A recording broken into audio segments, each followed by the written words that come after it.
દેશના વડાપ્રધાન નરેન્દ્ર મોદીના હર ઘર તિરંગા અભિયાન અંતર્ગત દેશભક્તિ અને રાષ્ટ્રભાવનાને વધુ સુદૃઢ બનાવવાના ઉદ્દેશ્યથી ભુજ તાલુકાના કોટડા ચકાર મધ્યે તિરંગા યાત્રાનું આયોજન કરવામાં આવ્યું હતું.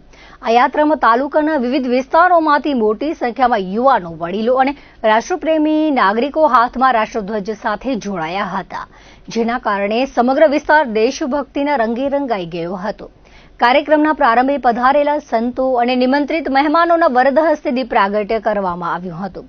પ્રારંભિક તબક્કે ભુજ તાલુકા ભાજપ પ્રમુખ અશોકભાઈ બરાડિયાએ ઉપસ્થિત સૌ મહાનુભાવો અને ગ્રામજનોનું ઉષ્માભર્યું સ્વાગત કર્યું હતું.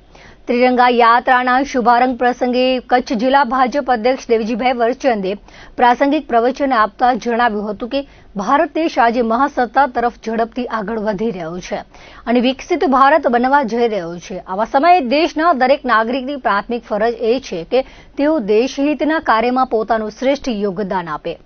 આ સમગ્ર યાત્રા દરમિયાન વિવિધ શાળાના બાળકો ભારતીય સંસ્કૃતિ અને વીર શહીદોની વેશભૂષા ધારણ કરીને જોડાયા હતા. કાર્યક્રમ દરમિયાન દેશની સેવા કરી નિવૃત્ત થયેલ આર્મી જવાન સંજય બકરાણીયા, હિતેશ ભાવની અને રમેશ આહીનું વિશેષ બહુમાન કરવામાં આવ્યું હતું. આ યાત્રામાં મોટી સંખ્યામાં લોકો ઉપસ્થિત રહ્યા હતા.